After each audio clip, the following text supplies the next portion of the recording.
મેઘરાજાએ સુરતને 2 દિવસમાં ગમરોળ્યું તેના આપણે અલગ અલગ દ્રશ્યો બતાવવા જઈ રહ્યા છે. ધોધમાર વરસાદ છે, સ્થિતિ બદલાતી જઈ રહી છે અને તમને એ થશે આ જોઈને કે કુદરતી પ્રકોપ નથી પરંતુ આ તો માનવ સર્જેલી આફત જ છે. કેમ કે દરેક શહેરમાં હાલ કોઈ ટાઉન પ્લાનિંગ હોતું જ નથી. જ્યાં હોય ત્યાં કોન્ક્રીટના જંગલ બનાવી દેવામાં આવે છે અને પાણીને જવાનો રસ્તો નથી મળતો એટલે આ સ્થિતિ ઉદ્ભવતી હોય છે.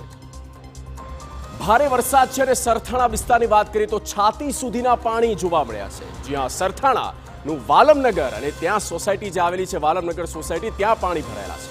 સોસાયટી પાણીમાં ગરકાવ છે. જ્યાં તંત્ર પહોંચ્યું છે, રેસ્ક્યુ ઓપરેશન કરવામાં આવ્યું, ફાયર બ્રિગેડની પણ મદદ લેવામાં આવી, 60 થી વધુ લોકોનું રેસ્ક્યુ પણ કરવામાં આવ્યું છે. ટ્રેક્ટર અને બોટની મદદથી જે અસરગ્રસ્ત લોકો છે તેમને સુરક્ષિત સ્થળે ડિપ્લોય કરવામાં આવ્યા, ત્યાં લઈ જવામાં આવ્યા.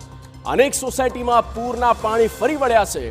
સુરતમાં વરસાદના ભરાયેલા પાણી હજી ઓસર્યા નથી. સવારથી વરસાદ છે, ગઈકાલ રાતથી ક્યાંક કોઈક વિસ્તારમાં વરસાદ છે અને સુરતની વાત કરી રહ્યા છે ત્યારે ખાડીપુરના પાણી તો અનેક વિસ્તારોમાં પહોંચી ગયા. આવી હાલત છે.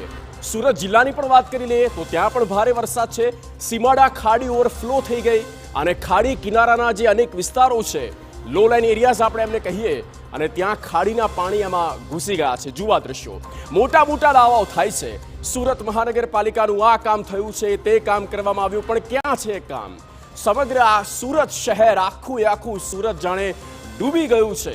મહાનગરપાલિકાના કોઈ પણ અધિકારી ગ્રાઉન્ડ પર જોવા મળ્યા નથી. આ એક મોટી બાબત છે કે કોઈ અધિકારી ત્યાં